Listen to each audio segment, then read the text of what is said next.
À Paris, il y a le quartier du Marais, connu pour ses bars gays et ses galeries d'art. Et puis le nord du quartier, plus discret, racheté au fil du temps par les Chinois.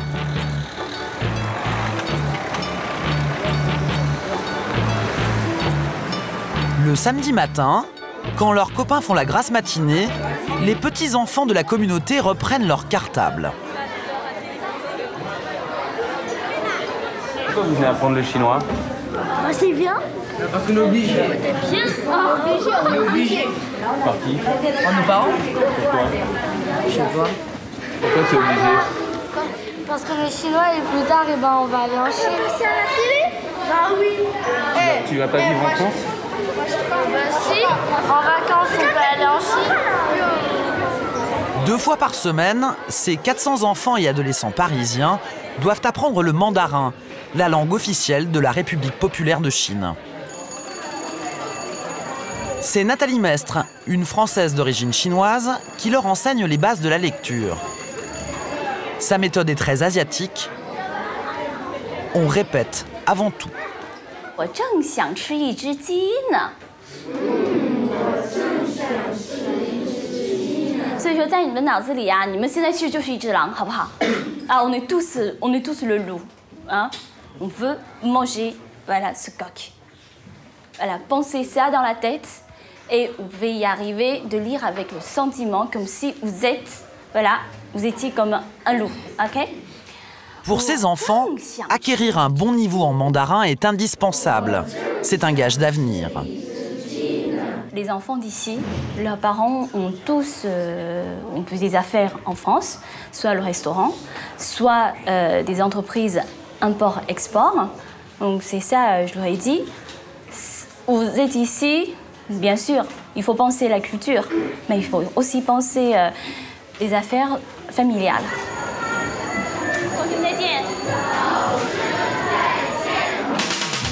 Aujourd'hui, en France, les Chinois seraient entre 500 000 et 900 000.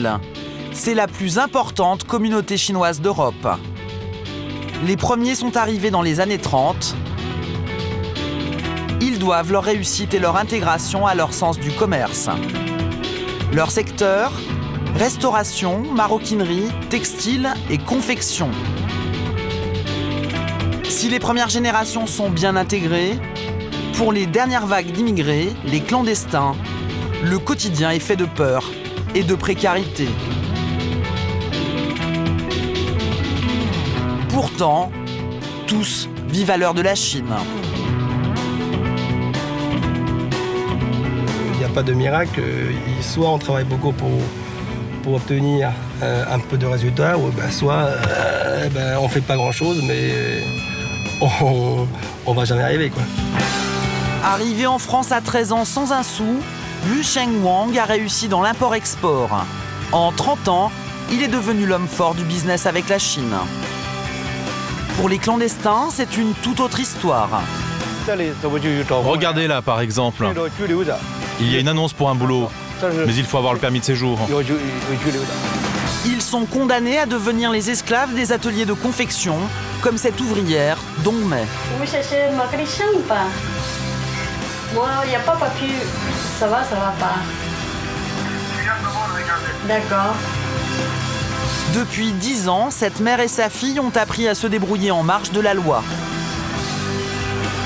Pourtant, la France fait encore rêver les candidats à l'immigration.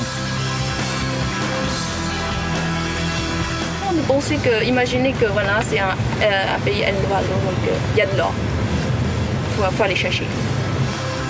Même si Lily et Chen n'ont pas encore trouvé le filon, ils s'offrent un mariage fastueux, la preuve de leur réussite aux yeux d'une famille restée en Chine. Immersion dans cette Chine à Paris, cette communauté réputée secrète qui possède ses propres codes et qui alimente tous les fantasmes. Aubervilliers, au nord de Paris. Cette petite Chine au cœur de l'Île-de-France est la plus grande plateforme d'import-export en Europe. 40 000 m² d'entrepôts dédiés au commerce de gros en provenance de Chine, plus de 180 entreprises asiatiques et 12 000 visiteurs chaque jour. C'est là qu'Yu Sheng Wang a bâti son empire familial. À 45 ans, Wang est à la tête d'Eurasia Group, un mastodonte de 100 millions d'euros de chiffre d'affaires spécialisé dans le rachat d'entrepôts. Nous, c'est que le secteur de grossiste qu'on faisait. Quoi. Tout ça, c'est nos boutiques avant qu'on faisait. Quoi. C'est beau à droite, là. Ouais, c'est ça. Tout ça, c'est les boutiques qu'on faisait déjà. Vous voyez, les boutiques qu'on faisait, maroquinerie, enfin les chaussures. Quand vous êtes arrivé à Aubervilliers, vous vous êtes dit quoi la première fois? Ah, c'était beau. Il n'y a pas autant de monde qu'aujourd'hui. Mais bon, aujourd'hui, il y a tellement du monde par rapport à il y a 7 ans de ça. Ouais, ça a bien développé, quoi. Un essor qui lui a profité. Wang a démarré dans l'import-export avant de progressivement racheter le foncier de la zone industrielle. Aujourd'hui, il possède les 3/4 des hangars d'Aubervilliers. Il les loue aux grossistes. Rien que devant, il va faire la voilà, c'est la boutique d'un cosy. Même à sa propre famille. La boutique est spécialisée dans les chaussures. Toutes viennent de Chine et sont destinées aux détaillants et aux supermarchés. Il s'est distribué tout en Europe, aussi bien la France évidemment, Belgique, Hollande, Allemagne, un peu Madrid. Wang tient à nous montrer cet autre magasin à quelques centaines de mètres. Voilà un des boutiques d'un cousin quoi, qui installe depuis qu'on est là, on le fait venir ici, comme ça fait. Si j'avais présenté, il y a une occasion, donc il avait rempli ça. Là encore, on reste en famille. Le cousin est le gérant et le neveu de Wang est aux commandes de plusieurs collections de luxe. Voilà, tout ce que tu vois là, c'est de l'été 2010. C'est Wang qui a eu l'idée. Comme beaucoup de Chinois, lui-même a commencé à 16 ans, peu de temps après son arrivée en France. Il fabriquait des petits porte-monnaies. Ça, c'est des vieux produits depuis 50 ans, vous voyez ces produits-là. Ça, il y a au moins 50 ans, ça existe, ou même peut-être plus. Ça, vous savez le fabriquer encore, ça c'est très bien. Comment vous faisiez pour fabriquer ça? Vous amassez des chutes de cuir, les gens qui font un blouson en cuir. Quand il reste de chutes, comme ça, vous faites des petites découpes. Après, vous cousure, et puis après, ça fait une porte-monnaie. La plupart des gens, les Chinois, quand on commence, c'est début de ça, quoi. Vous en avez fabriqué combien des comme ça? Oh, des milliers, c'est beaucoup ça. Tous les jours, on fabrique beaucoup. Hein.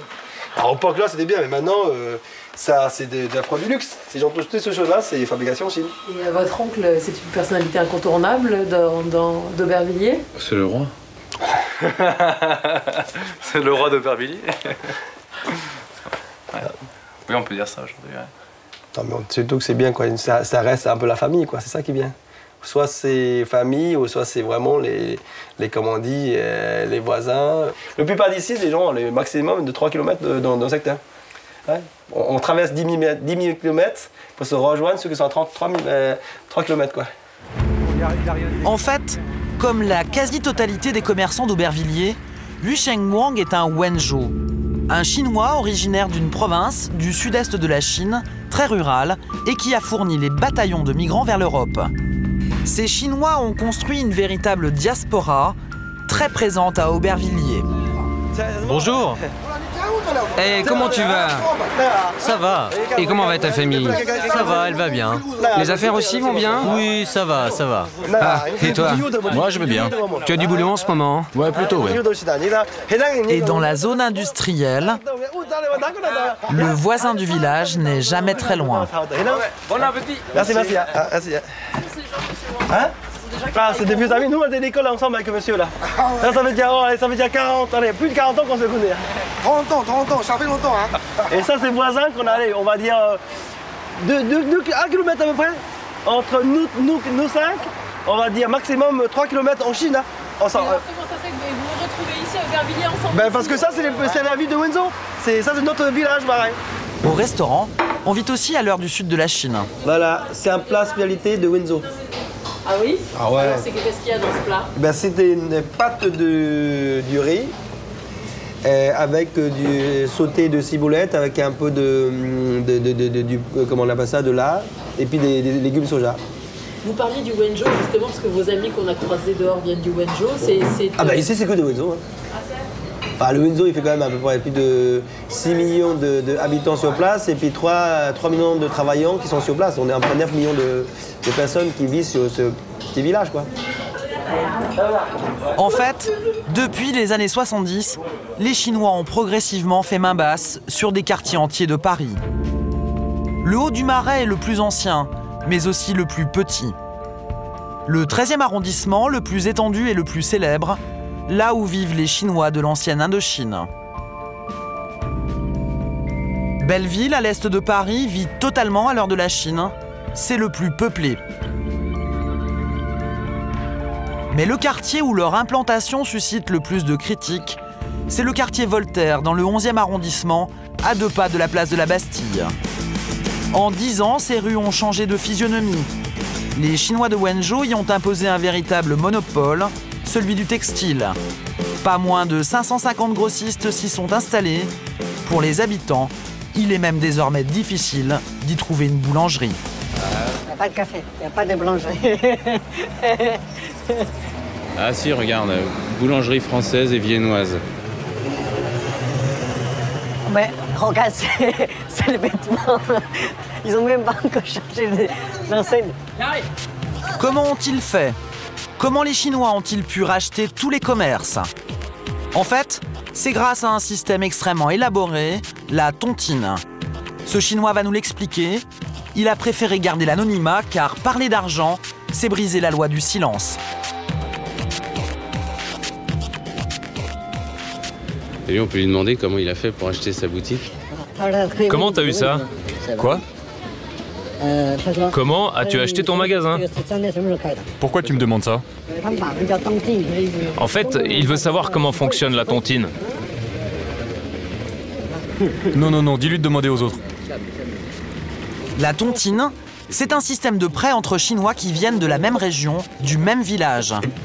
La tontine permet de rassembler très rapidement une grosse somme d'argent sans passer par les banques. La tontine, c'est les proches, les amis, les villageois, se connaissent.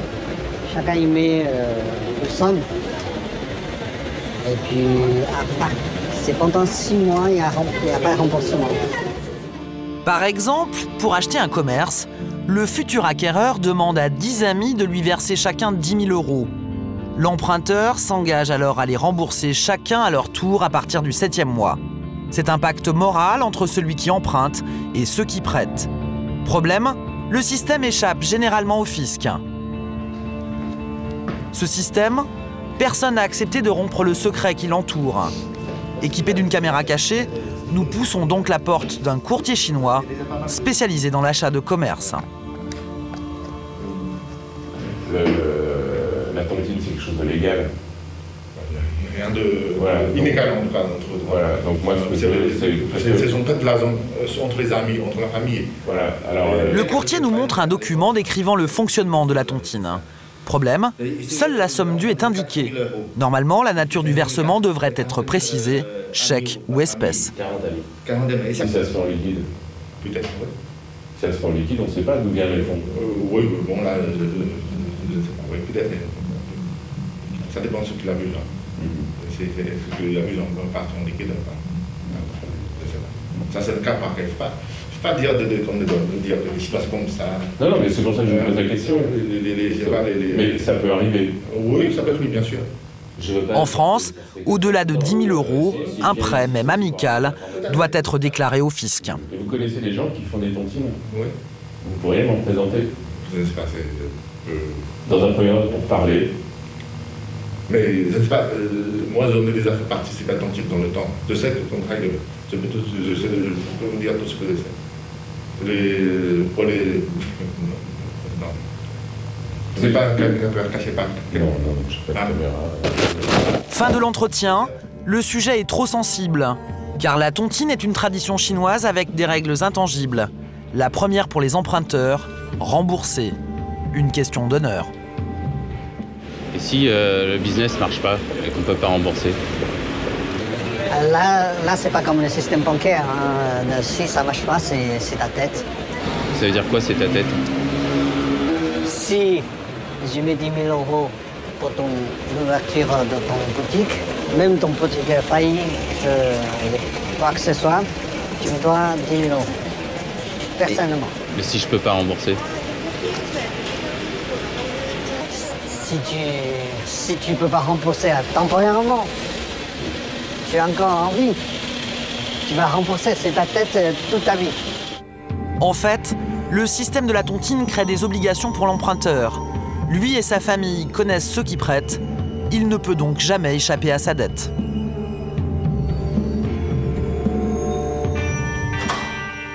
Loin des pratiques financières des commerçants chinois, d'autres migrants tentent juste de survivre. Ceux-ci, les clandestins, ne bénéficient d'aucun réseau d'entraide. Il est 7h30 dans un quartier populaire de Paris. Comme tous les matins, Dongmei emmène sa fille Hélène à l'école. À 8 ans, elle vit une situation ubuesque. Elle est née en France, mais elle est sans nationalité, ni française, ni chinoise. Du coup, chaque matin, quand elles prennent le métro pour se rendre à l'école, c'est un risque permanent, celui d'être contrôlée puis expulsée.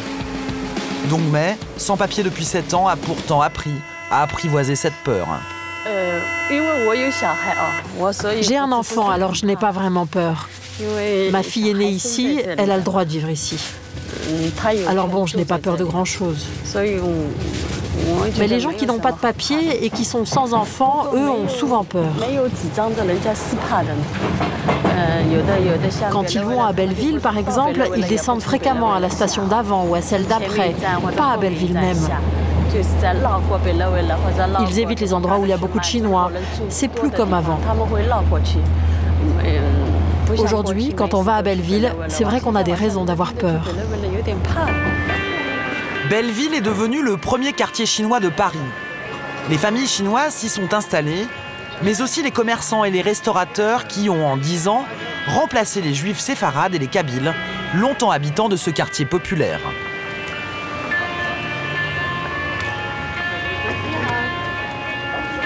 Dongmei a déménagé de Belleville, mais sa fille est toujours scolarisée ici. Elle s'entend très bien avec ses professeurs et ses camarades là-bas. Alors elle ne voulait pas changer d'école. Donc j'ai été d'accord pour l'accompagner tous les jours à Belleville. Elle aime vraiment beaucoup cette école. Voilà. Allez, fais-moi un bisou. Et travaille bien. Hein. L'école de la petite Hélène est l'une de celles qui accueille le plus d'enfants de clandestins chinois. Dongmei a quitté Shanghai il y a 10 ans pour entrer illégalement en France. Elle n'a ni papier, ni emploi fixe. Chaque jour, elle doit trouver du travail. Mais à Belleville, les offres sont moins nombreuses qu'avant. Vous voyez, avant, il y avait beaucoup de travailleurs journaliers qui attendaient ici. Et les patrons qui avaient besoin de main-d'œuvre venaient les chercher là. Maintenant, il n'y a plus personne. Tout le monde va sur Internet pour trouver du travail. Tu peux tout trouver sur Internet. Alors, il n'y a plus personne ici. Et puis comme il y a beaucoup d'arrestations de police, les gens n'osent plus rester ici à attendre. C'est donc chez elle, à l'abri des regards, que Dongmei effectue sa recherche d'emploi. C'est sur Internet que des sites spécialisés, rédigés en mandarin, proposent toutes sortes d'annonces et de services. Tenez, là, regardez, il y a une annonce avec le numéro de téléphone. Il faut appeler, demander quels sont leurs critères d'embauche, s'ils acceptent ou non les travailleurs sans papier. C'est une annonce où ils cherchent des ouvriers à la chaîne, pour des vêtements, des mécaniciens textiles. Allô? Bonjour. Vous cherchez un mécanicien ou pas? Oui. Moi, il n'y a pas de papier, tu veux pas? Non, je ne veux pas, madame, merci, au revoir. Ah ouais.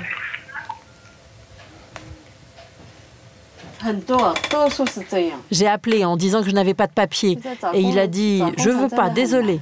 La plupart du temps, c'est comme ça. C'est vraiment très difficile de trouver du boulot. En fait, les patrons ont très peur. Il paraît qu'il y a beaucoup de gens qui se présentent comme ouvriers, mais en fait, ce ne sont pas du tout des ouvriers. Ce sont des policiers qui viennent voir ce qui se passe dans les ateliers. Ils viennent voir s'il y a des problèmes, s'il y a des sans-papiers. Alors, en général, les patrons ne veulent pas de sans-papiers.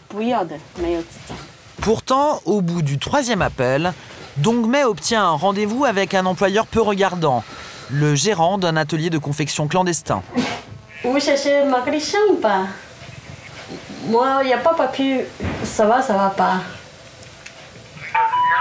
Hein? D'accord. Ok. Moi...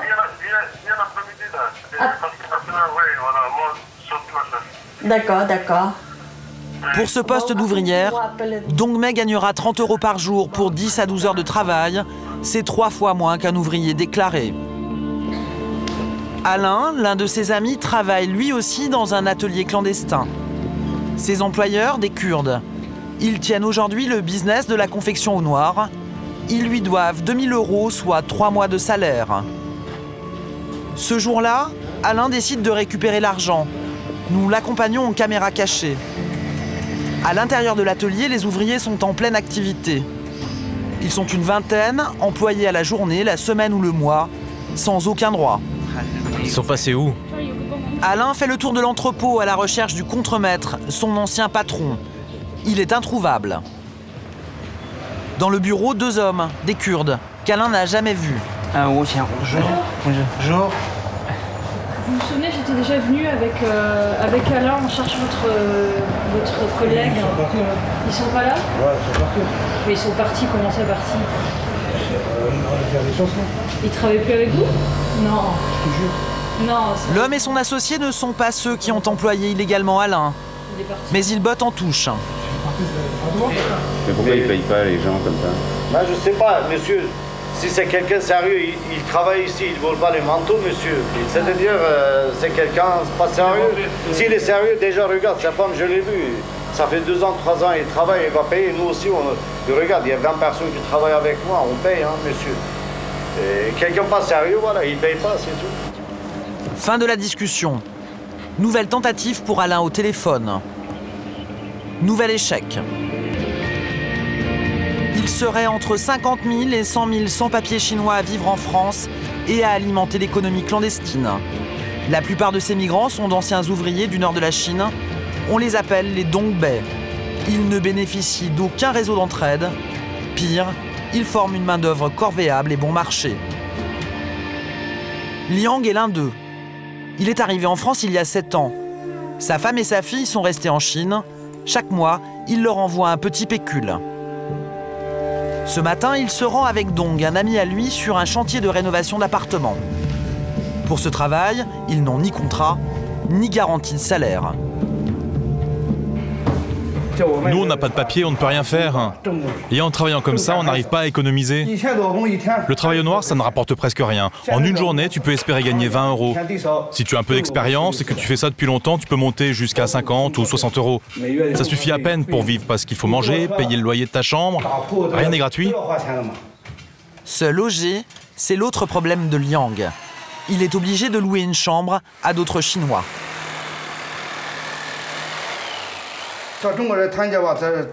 Dire que les Chinois sont soudés, c'est clair que c'est faux. C'est n'importe quoi. Il n'y a pas d'unité. Il faut être clair, tout est bon pour gagner de l'argent.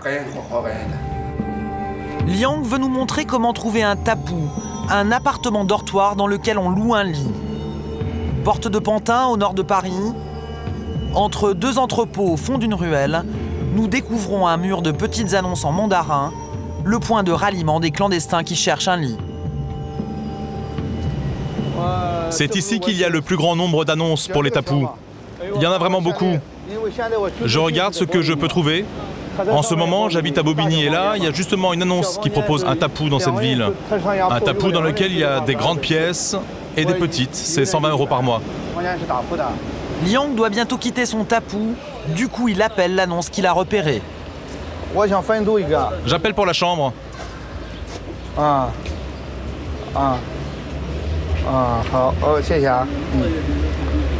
pis, merci. Il cherchait une femme, pas un homme. C'est un tapou pour les femmes. Pour éviter les descentes de police, en moyenne, un clandestin change de tapou tous les 6 mois. En 7 ans d'errance, Liang a tout vu, du 5 étoiles au sordide.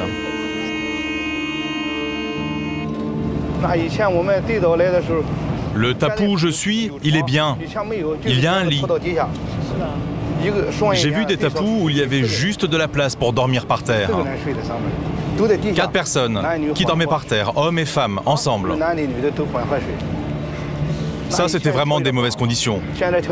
Maintenant, les conditions sont un peu meilleures. Chacun a son lit. Mais j'en ai vu où il y avait une dizaine de personnes dans environ 20 mètres carrés.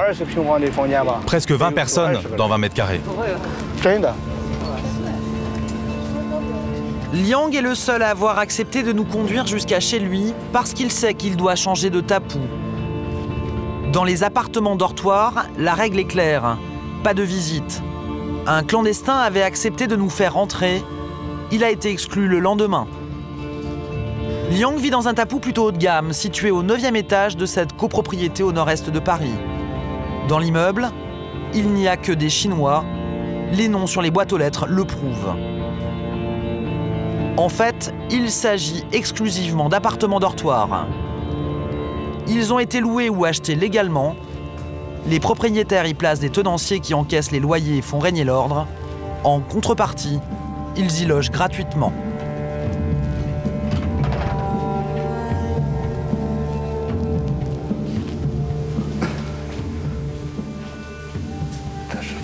Ça, c'est la salle de bain du gérant. Personne ne peut l'utiliser. Là, c'est sa chambre. Ici, c'est une autre pièce qui est louée.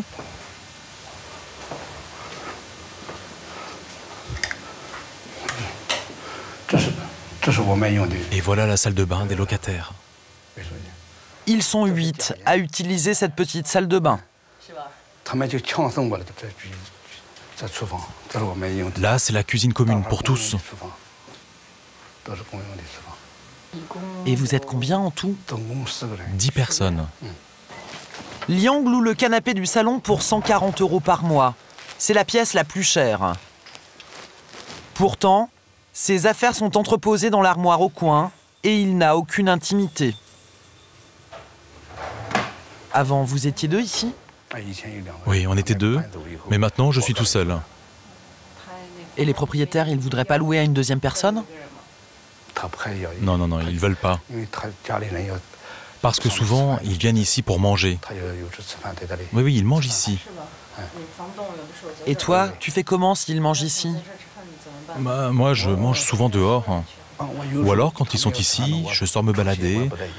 Ou bien ils mangent là, et moi je suis juste là, devant mon ordinateur. Ça m'est égal. Liang et ses colocataires rapportent 1100 € par mois aux propriétaires du tapu. Des loyers exorbitants, des salaires de misère. Paris n'est pas l'Eldorado imaginé.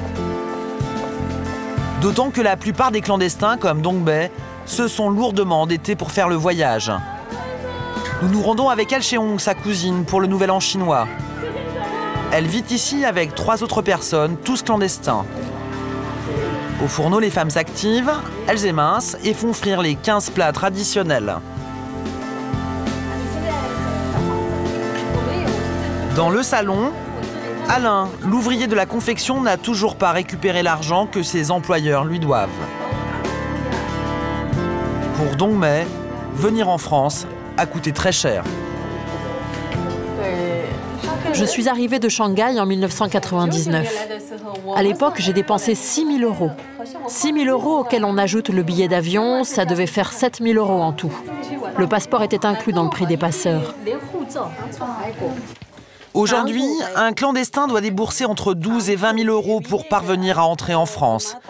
Une dette exorbitante qu'il mettra des années à rembourser. Il est midi à Paris, minuit à Pékin. Ces Chinois et leurs amis trinquent à un avenir meilleur. Lors du Nouvel An, les enfants ont droit à un cadeau.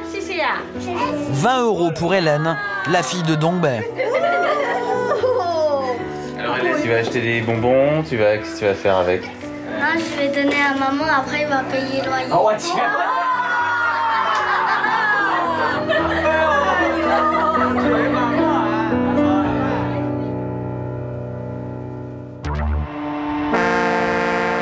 Le Havre, en Seine-Maritime. C'est dans ce grand port de commerce, le 2e de France avec 80 millions de tonnes de fret, qu'arrive l'import-export en provenance d'Asie et de Chine. Le port normand est la nouvelle cible des businessmen de la communauté chinoise. À quelques encablures des quais et des cargos, le premier salon de commerce franco-chinois a posé ses amarres. Ce matin, Yu Shengwang doit s'y rendre pour un très gros marché.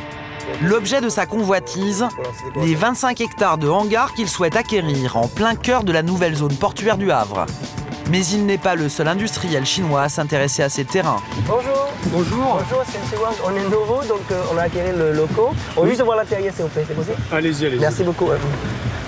Wang a fait une offre à la mairie du Havre pour 200 parcelles comme celle-ci qui vont de 300 m² jusqu'à 3000 m². En tout, une fois les travaux de rénovation effectués, il devra investir 22 millions d'euros. Ces entrepôts, une fois acquis, feraient d'Eurasia un géant de l'import-export. C'est une manière pour vous de vous diversifier aussi. Nous, oui, absolument. Ouais. Nous, c'est beaucoup plus intéressant de diversifier pour l'avenir, pour développer d'autres secteurs qu'Aubervilliers, parce qu'aujourd'hui, un petit peu saturé. Et là, au moins, ça va développer un peu économique dans d'autres sens. Quoi. Quel secteur? Quel nouveau secteur? On va faire un secteur de bâtiment. Tout ce qui est bâtiment, tout ce qui est aménagement à l'intérieur de maisons, c'est un secteur quand même assez important aujourd'hui pour tout l'ensemble des économies, quand on dit secteur européen, qu'on a besoin. Mais si les négociations sont bien engagées... Ah, monsieur Vinci, bonjour, c'est monsieur Wang. Wang doit encore faire du lobbying pour s'imposer face à ses concurrents. Il doit convaincre les autorités du Havre, et surtout un homme, le maire Antoine Ruffnac. Il va tout faire pour le rencontrer dans les allées du forum China Europa. Au détour d'un stand, il croise l'un des organisateurs du salon. Bon, je vois Antoine Ruffnac tout à l'heure. J'ai promis je vous ai promis de lui parler de la question de la signature d'un document, donc je vais le faire. Ah, s'il vous plaît, comme ça. L'objectif de Wang, acter le début des négociations par un contrat. Du coup, il insiste. Le projet de la site. Oui. Et puis, lui amène ce document, je pense que ça permettrait juste... voilà. Oui. D'accord. Oui, mais je lui en parle. On fait l'inauguration là à 10h, donc je lui en parle aussitôt que je le vois. D'accord, voilà. C'est très bien. Non, mais bon, seulement voilà, il y a un hic. Le maire du Havre n'est pas seul à décider. La réserve concernant une signature officielle, elle est contenue dans cette phrase. Il faut officiellement une décision du conseil municipal. En fait, le maire du Havre ne peut donner son accord sans l'aval de ses élus. Il s'agit d'un appel d'offres public, il existe des règles et des étapes à respecter. Mais Wang a bien l'intention d'obtenir son sésame, avec ou sans caméra à ses côtés. Pour cela, il a un atout dans sa manche, l'ambassadeur de Chine en France, qu'il se précipite pour accueillir.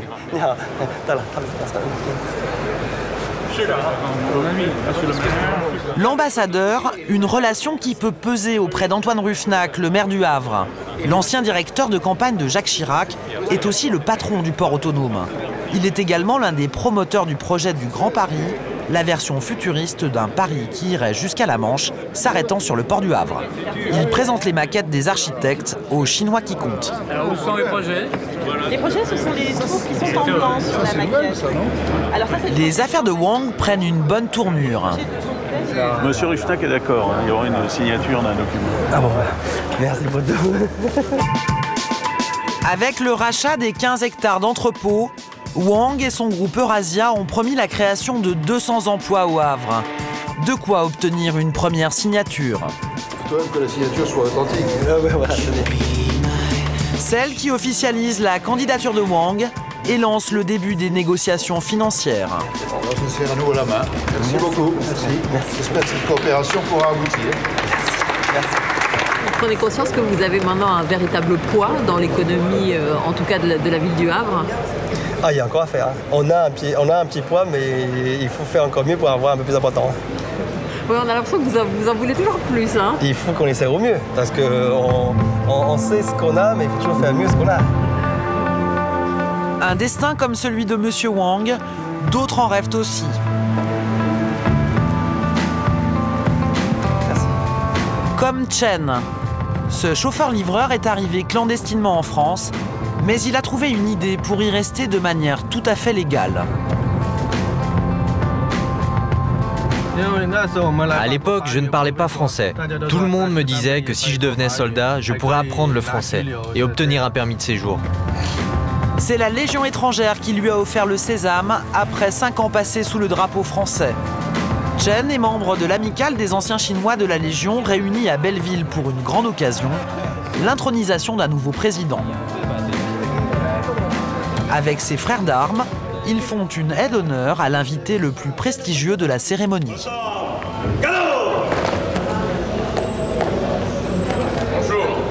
Le général François-Pierre Joly, commandant en chef de la Légion étrangère. Donc, l'amicale des anciens légionnaires d'origine chinoise en France, rassemblés pour la cérémonie du 4e Conseil général, et vous souhaite la bienvenue, mon général. Merci. Allez, je vais voir, après les anciens, je vais voir l'active. Aujourd'hui, nous avons environ 10% de légionnaires en provenance d'origine asiatique. Alors, les Chinois ne les représentent pas tous, hein. Il y a des Coréens, des Japonais, etc. Mais c'est le phénomène nouveau, mondialisation du recrutement de la Légion étrangère. Tous ont la même histoire, une vie de petit boulot avant l'uniforme. Vous avez fait quoi quand vous êtes arrivé? On fait tout. On est allé chercher des suites de cuir à Station de Saint-Denis, dans le coin de la maison, coupé, on peut faire des sacs, tu vas porte-monnaie. Et après, travailler dans la restauration comme clandestin, on fait des vaisselles, on a progressé, mais toujours rencontrer des problèmes de papier. Alors c'est pour ça, après, on a choisi de voir qu'à la Légion étrangère, on signe 5 ans, on donne les papiers. C'est là que j'ai décidé d'aller à la Légion étrangère. Change ta vie, dit le slogan. Ils sont aujourd'hui 200 Chinois à avoir fait ce choix et à avoir adopté les traditions de la Légion. Le salut aux couleurs, mais aussi le vin rouge et le boudin. Mesdames et messieurs, nous allons maintenant chanter le traditionnel chant de la Légion, le boudin.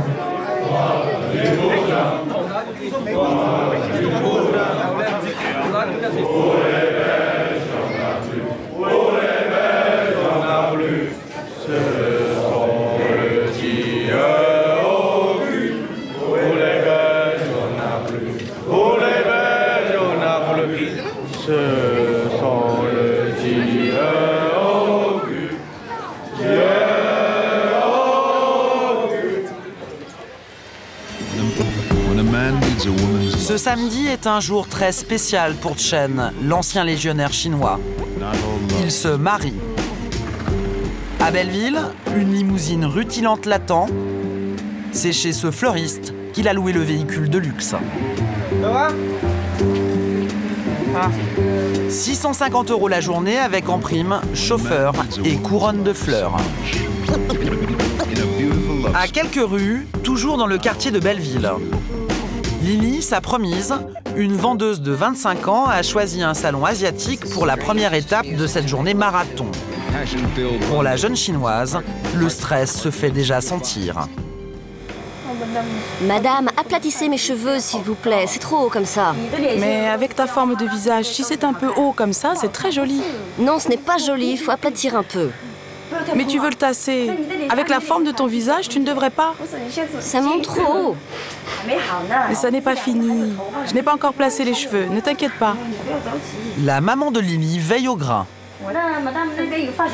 C'est bon, madame. Allez vous asseoir. Choisissez une coiffure pour vous dans le catalogue.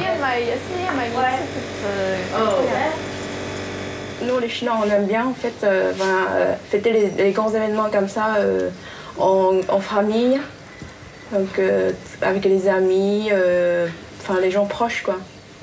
Voilà. Très important. Pour ces Chinois récemment installés en France, le mariage est avant tout l'occasion de donner une image de réussite à la famille, mais aussi à l'ensemble de la communauté. Parce que d'habitude, dans les autres communautés, il y a le mariage à la mairie, et puis après on dit il y a un mariage religieux. Là, c'est quoi? C'est une coutume? Pas du tout, c'est une coutume. Voilà. C'est pas religieux? C'est pas du tout religieux, non. Pas d'office religieux, mais des festivités princières. Et pourtant, un sacrifice financier pour Lily et son futur époux, 25 000 € en tout. Pour réduire les coûts, la jeune chinoise a trouvé une astuce pour sa robe. Ça doit être celle-là. Ça doit être celle-là. Ouais, c'est ça.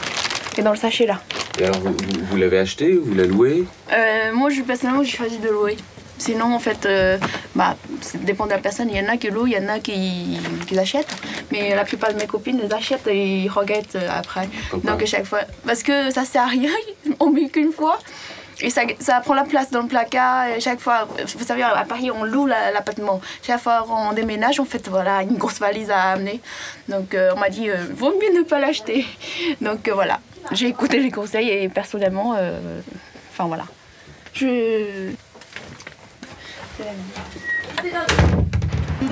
Aubervilliers, quelques minutes plus tard.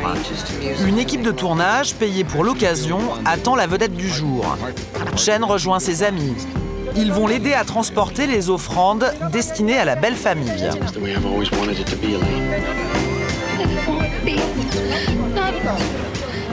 Il faut offrir 6 sortes de cadeaux différents à la famille de ma future épouse. C'est la tradition. Amène le pain de sucre. Pose-le. Tiens, prends ça. Le pain de sucre, c'est un bon augure. C'est le symbole du double bonheur. À quoi ça sert les poulets vivants? Le poulet, c'est la tradition, le symbole des ancêtres.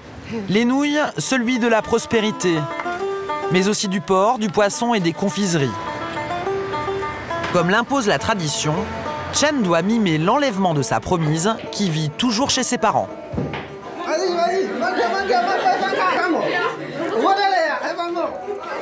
Premier cadeau, ces enveloppes rouges remplies d'argent. Le sésame pour entrer dans l'appartement. En tout, dans la journée, Chen et Lily distribueront 8 000 € en liquide à leur entourage. Le reste de la dot sera cuisiné par les femmes.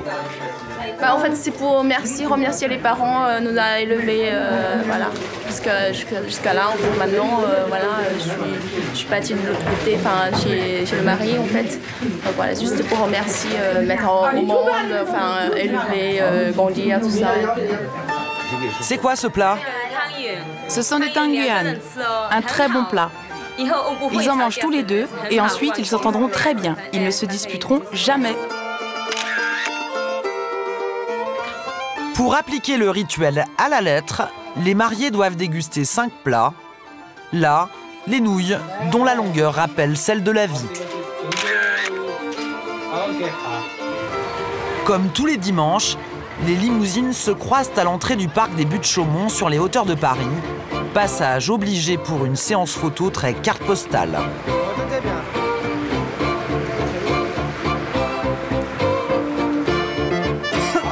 Il fait moins 3 degrés ce jour-là. Lily joue le jeu. C'est bien comme ça. Ne bouge plus. Mets ton bras comme si tu étais amoureuse. Mais la séance devient très vite une véritable torture. Alors Lily, demain c'est le docteur? Non, ça va. Ça va. Non, ça va.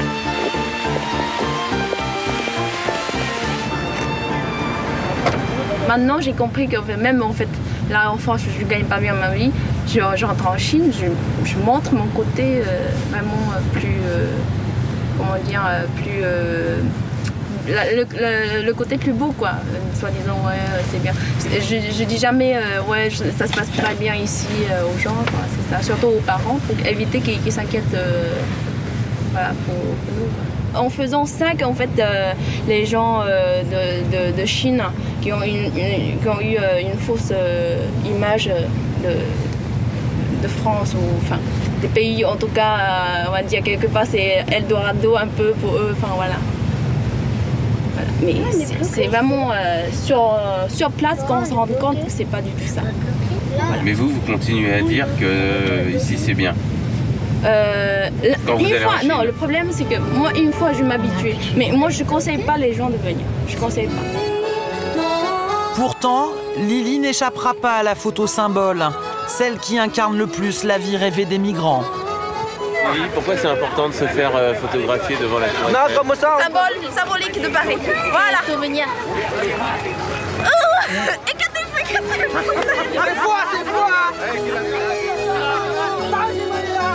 Des photos qu'elle enverra en Chine et qui feront rêver d'autres candidats à l'immigration.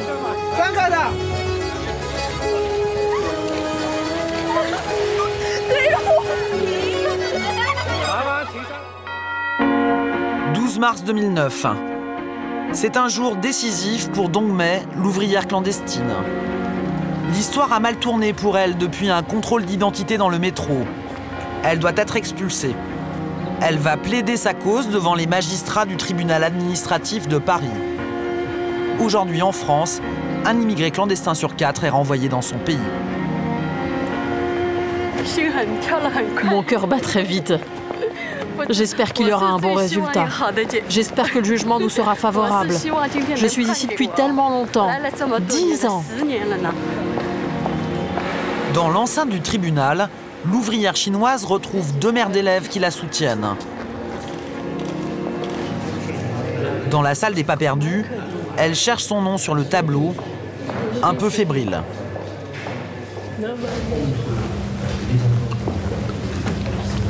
Là, c'est moi, là, c'est ma cousine. On est ensemble toutes les deux. Pour sa défense, elle bénéficie du réseau Éducation sans frontières. Avant l'audience, l'avocat lui donne une consigne à appliquer à la lettre. Elle devra sans cesse rappeler qu'elle est la mère d'une enfant née en France.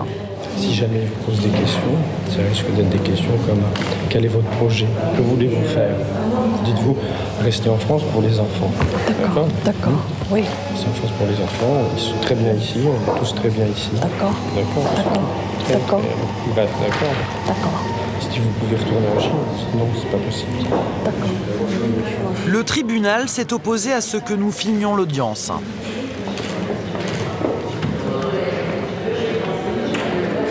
Dix minutes plus tard, à sa sortie, l'avocat de Dongmei se veut optimiste. On va les avoir, c'est pas fait, d'accord? On va gagner, parce que vous les méritez. D'accord?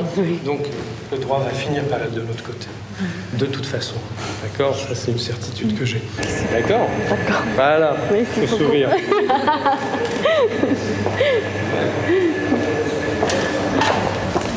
Bon, il a fait le mieux. Il a fait le mieux qu'il pouvait. Je pense qu'il ne peut pas ça. Oui, c'est ça. Une fois, c'est pas bon. Nous, encore continuer. Ah oui, comment faire? Ce jour-là, sa demande a été rejetée. Mais sa patience et sa pugnacité finiront par payer. 10 mois plus tard, après une nouvelle audience, Dongmei a obtenu un titre de séjour provisoire. La condition pour qu'il soit prolongé, qu'elle apprenne à parler français.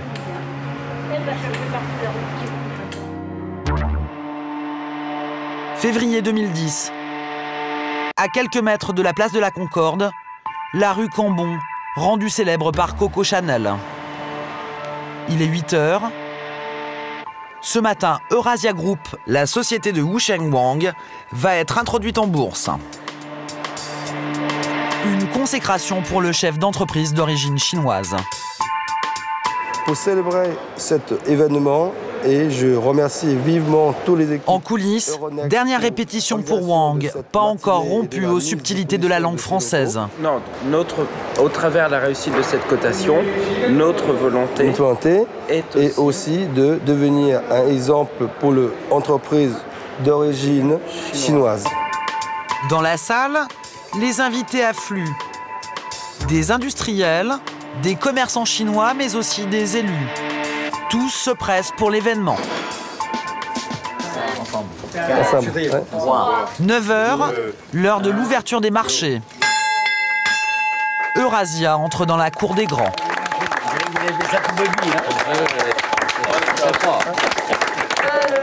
Pour l'occasion, toute la famille Wang est présente.